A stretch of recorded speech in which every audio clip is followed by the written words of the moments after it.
Renungan bulan Desember 2021, minggu kedua masa Advent, 5 Desember 2021. Dalam nama Bapa dan Putera dan Roh Kudus. Amin. Saudara-saudariku terkasih, salam sehat semuanya saja, salam Advent, berkah dalem. Hari ini kita bersama-sama memasuki minggu kedua masa Advent. Yohanes Pembaptis menyampaikan khotbah-khotbahnya yang keras untuk mengajak bertobat bagi para pendengarnya. Khotbah itu tidak hanya menggema di kalangan rakyat jelata ataupun orang kebanyakan, namun juga orang-orang besar dan penting di kalangan istana. Pertobatan dalam arti luas bisa dikatakan sebagai penataan kembali hidup agar menjadi semakin baik adanya. Itulah juga tema kedua pertemuan Advent kita tahun ini, menata keluarga agar kedapatan baik. Dari tema-tema Advent itu kita bisa melihat bahwa keluarga menjadi pokok bahasan untuk digarap dengan lebih baik. Karena keluarga adalah sekolah pertama dan utama untuk pendidikan iman dan perilaku manusia. Keluarga Katolik, suami istri bersifat monogam, satu dengan satu selama hidup. Karena itu hubungan suami istri menjadi lambang khas dan paling jelas dari hubungan antara Kristus dengan gerejanya. Tuhan tetap setia dan mencintai gerejanya, yaitu kita semua, seperti apapun keadaan kita. Jika kita mati dengan Dia, kita pun akan hidup dengan Dia. Jika kita bertekun, kita pun akan ikut memerintah dengan Dia. Jika kita menyangkal Dia, Dia pun akan menyangkal kita. Jika kita tidak setia, Dia tetap setia karena Dia tidak dapat menyangkal dirinya. Itulah yang disampaikan Paulus kepada Timotius dalam suratnya yang kedua kepada Timotius. Untuk setia itu berat, memang berat.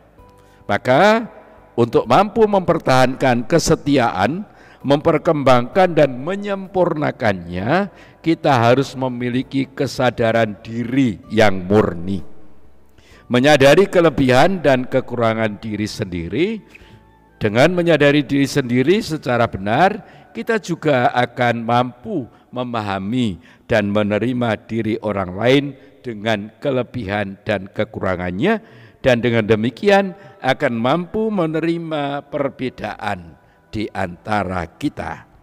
Namun untuk mampu seperti itu, orang harus berani berkorban. Saudara-saudariku terkasih, Nabi Baruk bacaan pertama hari ini melihat bahwa bagi jemaat-jemaat Yahudi yang hidup di perantauan, Yerusalem merupakan kota yang paling istimewa. Disitulah akan berkumpul semua orang yang tersebar di mana-mana. Mereka akan dituntun oleh Allah sendiri yang melindungi umatnya terhadap segala musuhnya. Nabi Baruk bernubuat tentang masa depan yang gemilang yang akan dirasakan umat Israel. Segala penderitaan dan perbudakan yang mereka alami di Babel akan berakhir. Keselamatan akan datang dari Tuhan dan merupakan karya agung yang akan terlaksana dengan sempurna, dan semua orang akan mengalami kedamaian abadi dan sejati. Ia juga bernubuat bahwa Israel akan melihat terang dan berkumpul kembali di Yerusalem. Mereka bersukaria karena Allah mengingat mereka. Allah terus-menerus hadir dan terlihat dalam karya itu. Allah terus-menerus hadir dan terlibat dalam karya itu. Menurut Paulus, kehadiran Allah itu menjadi nyata dari bertambahnya cinta kasih dan dari semakin menghalusnya suara hati manusia yang membantu mereka untuk memilih yang terbaik dalam setiap keadaan. Kehadiran Allah nampak dalam kehidupan yang dibangun atas dasar persekutuan dengan Kristus, sebagaimana dialami Paulus dengan jemaat Filipi. Paulus mengucap syukur atas perhatian dan kasih sayang orang-orang Filipi terhadap dirinya. Kebaikan mereka itu dipandang Paulus sebagai tanda kehadiran Allah yang dinampakkan dalam persatuannya dengan Kristus. Paulus menekankan belas kasih Tuhan. Belas kasih Allah itu mesti ditanggapi dengan pertobatan. Tobat adalah jawaban manusia atas firman Allah yang telah disampaikan kepadanya melalui pewartaan kenabian. Yohanes Pembaptis menyerukan pertobatan yang sungguh-sungguh. Maka agar pertobatan yang itu berbekas atau terbekas dalam hati para pendengarnya, Yohanes Pembaptis menghidupkan kembali sebuah upacara pembasuhan. Tetapi pembasuhannya berbeda dengan upacara-upacara kuno serupa yang masing-masing membasuh dirinya sendiri. Kini Nabi sendiri sebagai pejabat resmi membasuh mereka. Hal itu menjelaskan bahwa Allah sendiri memprakarsai karya keselamatan.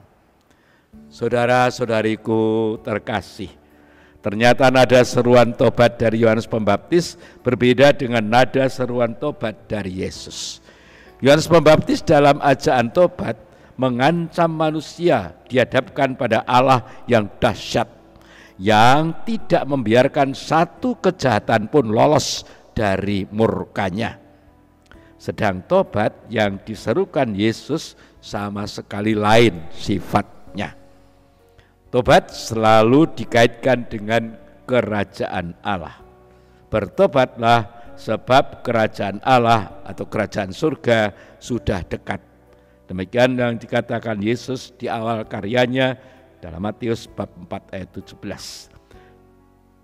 Tobat yang diserukan Yesus menunjukkan kesabaran Allah yang membuka hati manusia untuk benar-benar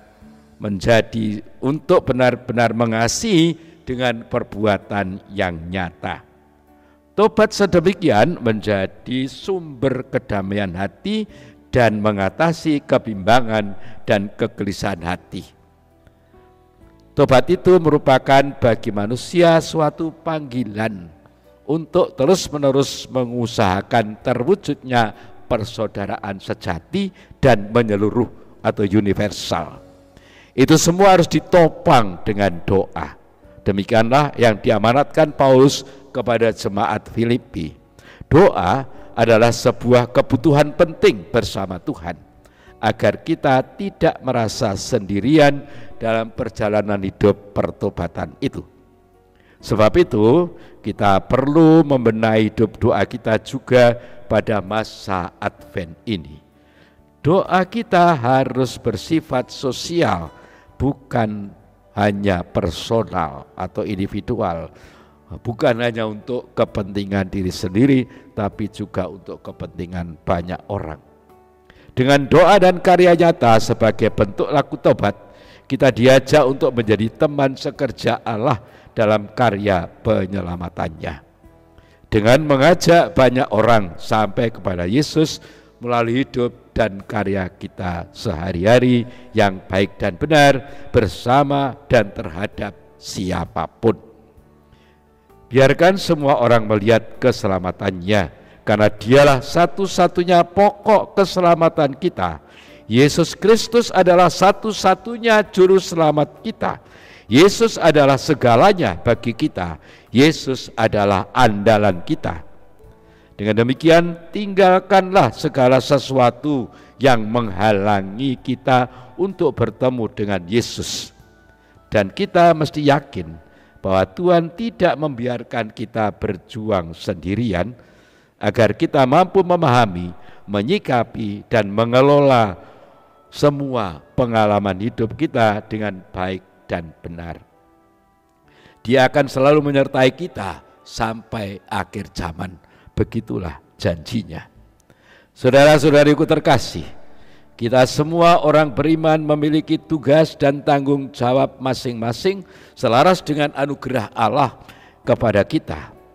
Hal itu tidak dapat dibandingkan satu sama lain, karena setiap orang memiliki watak wantu masing-masing.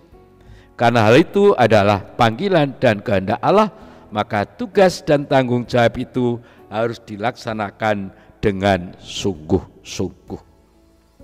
Itulah ungkapan syukur atas segala anugerah Tuhan, baik dalam keadaan biasa maupun dalam keadaan luar biasa seperti saat ini.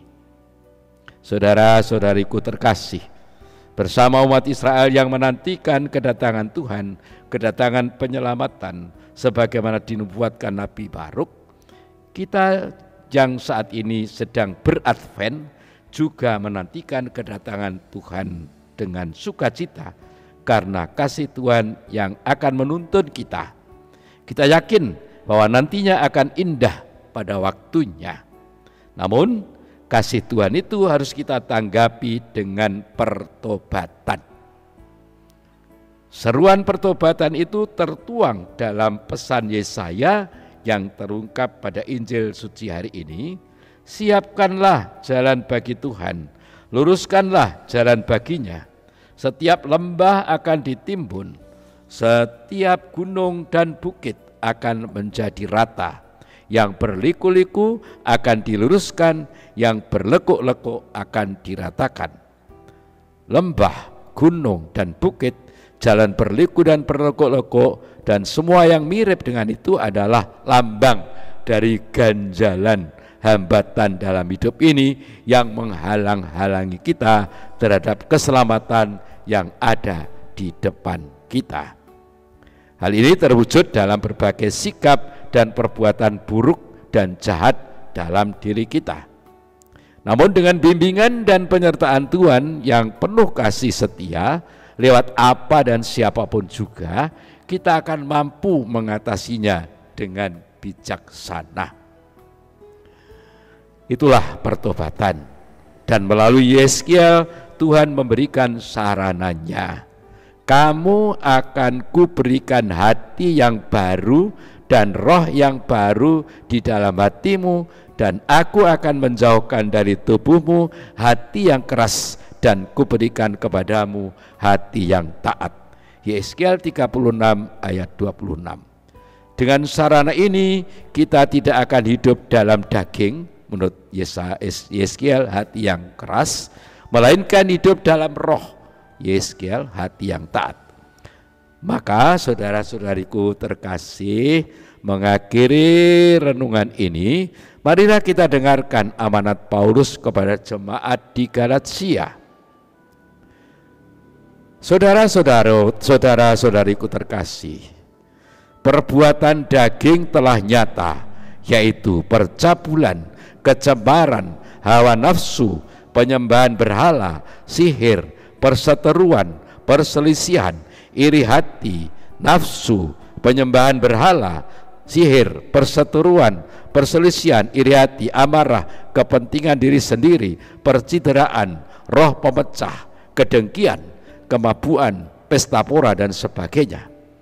Terhadap semuanya itu kuperingatkan kamu, seperti yang telah kubuat dahulu, bahwa barang siapa melakukan hal-hal yang demikian, ia tidak akan mendapat bagian dalam kerajaan Allah. Tetapi buah roh ialah kasih, sukacita, damai sejahtera, kesabaran, kemurahan, kebaikan, kesetiaan, kelemah lembutan, penguasaan diri. Tidak ada hukum yang menentang hal-hal itu. Barang siapa menjadi milik Yesus Kristus, Ia telah menyalibkan daging dengan segala hawa nafsu dan keinginannya. Jikalau kita hidup oleh roh, baiklah hidup kita juga dipimpin oleh roh, dan janganlah kita gila hormat, janganlah kita saling menentang dan mendengki. Galatia 5:19-25. Jadi bertobat adalah menanggalkan hidup menurut daging dan mengenakan hidup dalam roh. Tuhan bersamamu dan bersama rohmu. Semoga Allah yang Maha Kuasa memberkati saudara sekalian, Bapa, Putra, dan Roh Kudus. Amin. Salam sehat saudara-saudaraku terkasih, salam Advent, berkah dalam matur nuwun. Bayat 5 Desember 2021, Yakobus Winarto PR, Romo Paroki Santa Maria Ratu Bayat. Amin.